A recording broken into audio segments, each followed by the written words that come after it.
अस्सलामु अलैकुम वरहमतुल्लाहि वबरकातुहू। जी दोस्तों, आज हम रिव्यू करने जा रहे हैं एच फाइलोरी इन्फेक्शन के मतलब। एच फाइलोरी इन्फेक्शन अगर हमारे मैदे में हो जाए तो इससे मैदे को क्या असर पड़ता है, और उसके अलावा क्या ये अल्सर का भी सबब बन सकता है, और क्या इस वजह से हमारे मैदे में ज़ख्म होना शुरू हो जाते हैं और जलन वगैरह शुरू हो जाती है, सोजश हो जाती है। तो आपको मैं इंशाल्लाह मुकम्मल डिटेल के साथ एच फाइलोरी के मुतल्लक बातें बताऊंगा। और इसके अलावा आपको मैं ये भी बताऊंगा कि इसकी जो तशखीस है वो कैसे की जाए, कैसे पता चलेगा कि एच फाइलोरी इन्फेक्शन एक्टिव है, और इसका जो इलाज है वो भी इंशाल्लाह मैं आपको बताऊंगा, और इसकी अलामात हैं वो भी इंशाल्लाह मुकम्मल डिटेल के साथ बताऊंगा। जी दोस्तों, बढ़ते हैं हम अब एच फाइलोरी के मुतल्लक कि एच फाइलोरी है क्या चीज़। जी दोस्तों, एच फाइलोरी एक जरासीम है जो हमारे मैदे में इन्फेक्शन पैदा करता है, और इन्फेक्शन पैदा होने की वजह से जो हमारा स्टोमिक है, मैदा है, उसमें बहुत ज़्यादा सोजश हो जाती है। और अगर सोजश बहुत ज़्यादा बढ़ने लगे तो मैदे में एक ज़ख्म बन जाता है जिसे हम अल्सर कहते हैं। जी दोस्तों, अल्सर का आपने नाम पहले भी सुना होगा, लेकिन अल्सर उसे कहते हैं जो हमारे स्टोमिक में कुछ कोई ज़ख्म बन जाए, ज़ख्म ज़्यादा बड़ा हो जाए तो उसे हम अल्सर का नाम देते हैं। और जो अल्सर है उसकी वजह से हमारे पेट में बहुत ज़्यादा शदीद दर्द होना शुरू हो जाती है। अल्सर होने की वजह से ख़तरनाक बीमारियां जन्म लेना शुरू हो जाती है हमारे मैदे में, और इस वजह से मैदा है उसमें जो ज़ख्म हो जाते हैं उसकी वजह से जो खून है वो ज़ाया होना शुरू हो जाता है, और इसके अलावा ब्लीडिंग बहुत ज़्यादा मिकदार में होती है।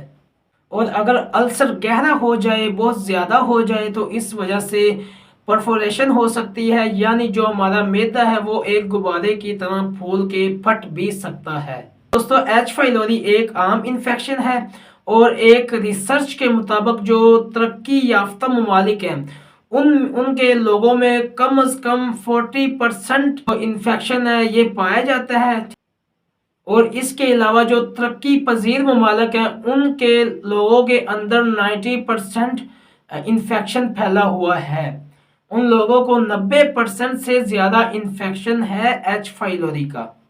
लेकिन ये इन्फेक्शन हर किसी बंदे में, हर किसी शख्स में अलामात पैदा नहीं करता, और बाज़ औक़ात किसी को पता भी नहीं होता कि हमें एच फाइलोरी इन्फेक्शन है। जी दोस्तों, अब हम बात करते हैं इसकी अलामात के मुतल्लक कि इसमें कौन कौन सी अलामात पाई जाती हैं जिसकी वजह से हमें पता चल जाता है कि एच फाइलोरी इन्फेक्शन हो चुका है स्टोमिक में। तो इस वजह से जो पेट है उसमें दर्द होना शुरू हो जाता है, उसके अलावा खट्टे दकार आना शुरू हो जाते हैं, और उसके अलावा जो कै है वो भी आना शुरू हो जाती है, मतली आना शुरू हो जाता है, दिल घबराना शुरू हो जाता है, और खाना खाने के बाद एक दुखन सी महसूस होती है मैदे में। उसके अलावा खाना खाने के बाद एक भारीपन महसूस होने लगता है। इसके अलावा बदहज़मी होना शुरू हो जाती है, भूख मरना शुरू हो जाती है, वजन में कमी होना महसूस हो जाती है। ये कुछ अलामात, चंद एक अलामात मैंने आपसे शेयर कर दी हैं एच फाइलोरी इन्फेक्शन के मुतल्लक। जी दोस्तों, इसके आम तौर पर 3 तरह के टेस्ट होते हैं, लेकिन जो सबसे बेहतर टेस्ट है वो एंडोस्कोपी है। अगर आप एंडोस्कोपी करवा लें तो उस वजह से मुकम्मल डिटेल में आपको पता चल जाता है। उसके अलावा जो दूसरा टेस्ट है वो ब्लड टेस्ट भी होता है, और जो तीसरा टेस्ट है वो पखाना के ज़रिए भी होता है। कुछ मिकदार में पखाने को इकट्ठा कर लिया जाता है तो उसको लेबोरेटरी में भेज दिया जाता है, और उससे भी पता चल सकता है। लेकिन जो एग्जैक्ट टेस्ट है वो एंडोस्कोपी है। आप बेहतर है कि एंडोस्कोपी ही करवाएं। जी दोस्तों, अब हम इसके इलाज के बारे में बात करते हैं। तो अगर इसका इलाज ना करवाया जाए एच फाइलोरी इन्फेक्शन का, तो ये मैदे में कैंसर का सबब भी बन सकता है। और जब इसकी मुकम्मल वाकई तौर पर तशखीस हो जाए कि एच फाइलोरी इन्फेक्शन है तो इसका इलाज करवाया जाए। आम तौर पर इसका इलाज 2 हफ्तों में मुकम्मल हो जाता है, और मुख्तलिफ एंटीबायोटिक्स 2 तरह की इस्तेमाल करवाई जाती हैं, और उसके अलावा 6 से 7 हफ्ते तक जो मैदे की मेडिसिन है वो भी इस्तेमाल करवाई जाती है कि इस वजह से मैदे में भी कोई किसी किस्म का इशू ना बने। और इसका जो इलाज है वो करवाने के बाद कम से कम 2 से 3 मंथ बाद दोबारा अपना चेकअप करवाया जाए, ताकि पता चल सके कि वाकई एच फाइलोरी जो इन्फेक्शन है वो मुकम्मल तौर पर ख़त्म हो चुका है या नहीं। जी दोस्तों, अब मैं बताता हूँ आपको कि इसकी एहतियात कैसे की जाए, कौन सी अशिया, कौन सी खुराकें इस्तेमाल की जाएं जिसकी वजह से जो एच फाइलोरी है वो एक्टिव ना हो, इन्फेक्शन ना हो।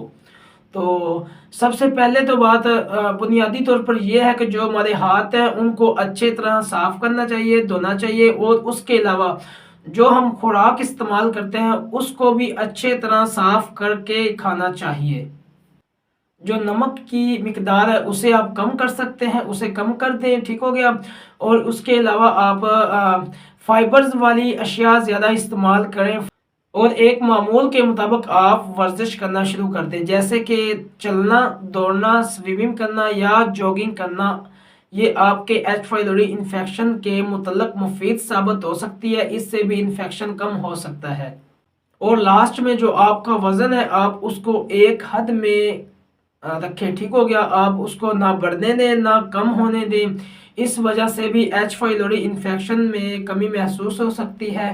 जी दोस्तों, अब मैं आपको बताता हूँ कि परहेज़ क्या करना चाहिए, एहतियात क्या करनी चाहिए खुराकों में जिसके ज़रिए एच फाइलोरी एक्टिव ना हो। तो सबसे पहले बात करते हैं नशा आवर अशिया जैसे कि सिगरेट्स, अल्कोहल, शराब वगैरह, उसको मुकम्मल तौर पर बंद कर देना चाहिए। अगर आप पहले यूज़ करते हैं तो ये भी एच फाइलोरी इन्फेक्शन का सबब बन सकती है। अगर आप ये बंद कर देंगे तो इससे एच फाइलोरी इन्फेक्शन नहीं होगा। और लास्ट में सबसे जो अहम बात है वो ये है कि अगर आपको इसकी वाकई तशखीस हो चुकी है कि एच फाइलोरी इन्फेक्शन है तो आप अपने मुआलिज से रब्ता करें, उनसे मशवरा लें, ठीक हो गया। और जो मेडिसिन वो बताए आप वही यूज़ करें और इससे जो मुकम्मल छुटकारा है वो हासिल करें। जी दोस्तों, ये जो बातें थी एच फाइलोरी इन्फेक्शन के मतलब चंद एक मैंने आपको बता दी हैं। उम्मीद है आपको अच्छी लगी होगी, और अगर आपको अच्छी लगे तो मेरे चैनल को सब्सक्राइब भी कीजिएगा, लाइक भी कीजिएगा, ठीक हो गया। और अपना ख्याल भी रखिएगा। जज़ाकल्लाहु खैरा।